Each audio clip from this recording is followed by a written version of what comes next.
Hello friend, कैसे हैं? I hope आप स्वस्थ और मस्त होंगे। तो दोस्तों, आज के हम इस सेशन में देखेंगे फिजिक्स के इंपॉर्टेंट क्वेश्चन जो परीक्षा के दृष्टि से बहुत ही इंपॉर्टेंट है। तो चलिए दोस्तों, सेशन को स्टार्ट करते हैं।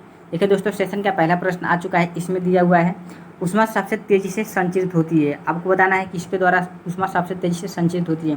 संवहन के द्वारा होती है, या चालन के द्वारा, या विकिरण के द्वारा, या सभी में समान होता है। तो दोस्तों हम बताएंगे, आज देखेंगे सबसे पहले संवहन, चालन और विकिरण क्या होता है। तो सबसे पहले दोस्तों हम आपको बता दें, जो कंडक्शन होता है दोस्तों क्या होता है, कन्वेक्शन क्या होता है, रेडिएशन क्या होता है।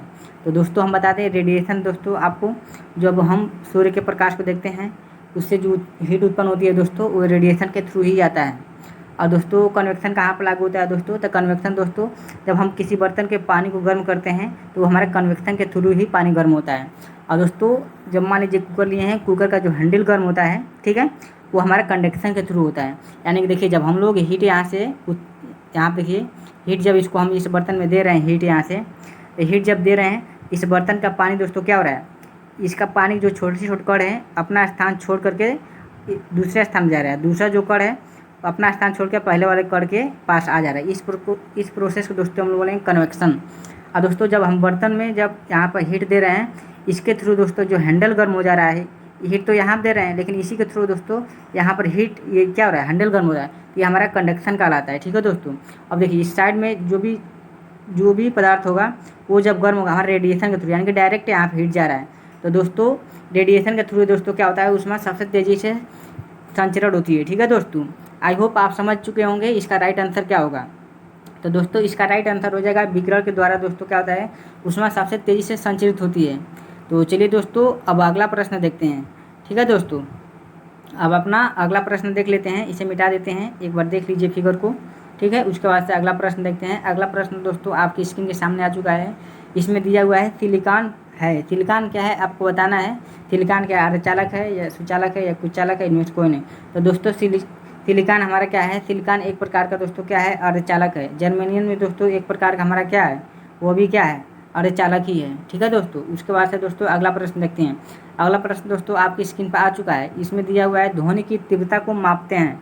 आपको बताना है ध्वनि की तीव्रता को किस में मापते हैं, हर्ट्ज में नापते हैं, या डेसिबल में, या सेकेंड में, या मीटर में। तो दोस्तों आई होप आप इसका आंसर जान चुके होंगे, आईपीएल देखे होंगे। तो दोस्तों आईपीएल में आप देखते होंगे जब भी कोई बैट्समैन है जो छक्का मारता है या कोई भी बाउंड्री मारता है, तो एक प्रकार का आवाज़ उत्पन्न होता है। तो आवाज़ उत्पन्न होता है तो दोस्तों स्क्रीन पर आपको दिखाई देता है, ये जब बाउंड्री मारे हैं विराट कोहली या धोनी जब बाउंड्री मारे हैं तो कितने डेसिबल का दोस्तों आवाज़ उत्पन्न, यानी कि दोस्तों ध्वनि की तीव्रता को हम लोग किस में मापते हैं, डेसिबल में। ठीक है दोस्तों, इसको याद रख लेना है, आईपीएल देखने का कुछ फ़ायदा तो उठाओ भाई। उसके बाद से दोस्तों चलिए चलते हैं अगला प्रश्न को। अगला प्रश्न देखते हैं। अगला प्रश्न आ चुका है। इसमें दोस्तों बोला है लाल और नीले रंग को मिलाने पर रंग कौन सा प्राप्त होता है। पीला होता है, हरा होता है, दोस्तों देखिए कौन सा कलर होता है, पीला होता है, हरा होता है, काला होता है, मैजेंटा। तो दोस्तों मैजेंटा इसका राइट आंसर हो जाएगा। मैजेंटा कलर किस कलर का होता है, तो चलिए इसको मैजेंटा कलर को आपको दिखा देते हैं। तो दोस्तों ये हमारा एक प्रकार का मैजेंटा कलर ही है। थोड़ा सा इसका प्राइस एक्सप्लेन करके आपको दिखा लेते। देखिए ये हमारा क्या है, मैजेंटा कलर है दोस्तों। आई होप आप दोस्तों इसको समझ चुके होंगे मैजेंटा कलर किस कलर का आता है। ठीक है दोस्तों, तो चलिए दोस्तों अब अपना अगला प्रश्न देखते हैं। देखिए दोस्तों अगला प्रश्न आपकी स्क्रीन पर आ चुका है। इसमें दोस्तों बोल रहा है किसी पिंड पर 6 न्यूटन का बल लगाने पर पिंड 2 मीटर की दूरी तय करता है, कृत कार्य का मान होगा। तो चलिए दोस्तों इसका हम सॉल्यूशन करते हैं।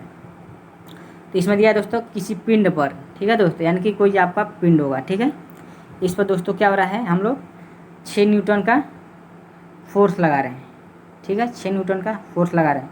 ये दोस्तों डिस्प्लेसमेंट हो जा रहा है, डिस्प्लेसमेंट 2 मीटर हो रहा है, यानी कि विस्थापित हो जा रहा है 2 मीटर, यानी 2 मीटर दूरी तय कर ले रहा है। तो दोस्तों 2 मीटर दूरी तय करना मतलब क्या हो रहा है, 2 मीटर विस्थापित हो जा रहा है। तो दोस्तों आपका इसका क्या करना है, कृत कार्य याद करना है। तो कृत कार्य डब्लू बराबर क्या होता है, डब्लू बराबर होता है दोस्तों एफ इंटू डी। एफ क्या होता है, यानी कि फोर्स दोस्तों 6 न्यूटन लगा रहे हैं। और डी फॉर डिस्प्लेसमेंट तय की गई दूरी, तो कितने मीटर दूरी तय करिए, 2 मीटर। तो 2 से गुणा कर देंगे, जितना आएगा इसका वही हमारा राइट आंसर हो जाएगा। तो 6 से जब 2 में गुणा कर देंगे तो दोस्तों क्या आ जाएगा, 6 दूनी 12, यानी कि 12 जूल दोस्तों काम हो गया। तो दोस्तों इसका राइट आंसर हो जाएगा option A is correct answer. ठीक है दोस्तों, तो इसका राइट आंसर देख लीजिए। दोस्तों आपकी स्क्रीन पर अगला प्रश्न आ चुका है, इसका राइट आंसर आपको बताना है। इसमें दोस्तों क्वेश्चन दिया हुआ है निम्न में से कौन सदिश राशि है, ठीक है दोस्तों। तो इसमें दोस्तों ऑप्शन दिया हुआ है दूरी, चाल, वेग, द्रव्यमान। सदिश राशि दोस्तों क्या होता है? सदिश राशि जिसमें मैग्नीट्यूड होता है दोस्तों और प्लस डायरेक्शन होता है, ठीक है दोस्तों। तो इसमें आपको बताना है सदिश राशि कौन से है, दूरी, चाल, वेग, द्रव्यमान। तो दोस्तों द्रव्यमान क्या होता है? एक प्रकार केवल इसमें मास होता है, ठीक है। चाल में क्या होता है? चाल बराबर होता है दोस्तों दूरी बट्टे समय, दूरी बट्टे समय, यानी कि दूरी भी हमारा क्या है? एक प्रकार का क्या होता है? अदिश राशि होती है और समय भी अदिश राशि है, इसलिए दोस्तों हमारा दूरी भी क्या हो जाएगा? अदिश राशि हो जाएगा, ठीक है। और क्या हो गया? दूरी, दूरी डायरेक्ट दोस्तों को पता है, लंबाई को हम लोग दूरी बोलते हैं, यानी कि यह भी एक प्रकार का अदिश राशि है। तो दोस्तों इसमें सदिश राशि क्या हो जाएगा? जो बचा है वही दोस्तों हमारा क्या हो जाएगा? सदिश राशि हो जाएगा, ठीक है। तो क्या बचा? इसमें वेग बच गया, तो दोस्तों वेग क्या हो जाएगा? हमारा सदिश राशि हो जाएगा, ठीक है दोस्तों। चलिए दोस्तों अगला प्रश्न देखते हैं। अगला प्रश्न दोस्तों आपकी स्क्रीन पर आ चुका है। इसमें दोस्तों दिया हुआ है गोली छोड़ने के बाद बंदूक के पीछे हटने का कारण है। तो दोस्तों जब गोली चलाते हैं बंदूक से तो बंदूक दोस्तों पीछे क्यों हटता है? इसका क्या कारण है? किस नियम के थ्रू दोस्तों ये बंदूक पीछे हटता है? ऑप्शन में दे चुका है दोस्तों ऊर्जा संरक्षण का नियम, आवेश संरक्षण का नियम, ऊष्मा संरक्षण का नियम, न्यूटन के गति का तृतीय नियम।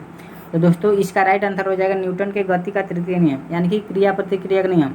यानी कि जब दोस्तों हम लोग चलते हैं, यानी कि पैर से जितना फोर्स दोस्तों ज़मीन पे लगाते हैं, ठीक है दोस्तों, पैर से जितना फोर्स ज़मीन से लगाते हैं उतना ही फोर्स दोस्तों ज़मीन भी हमारे ऊपर क्या करती है? फोर्स एक छोड़ती है, एक प्रकार फोर्स छोड़ती है। इस प्रकार ही हम लोग चल पाते हैं। अगर दोस्तों ज़मीन फोर्स अगर नहीं छोड़ती तो दोस्तों क्या होता है? हम लोग चल नहीं पाते हैं, ठीक है दोस्तों।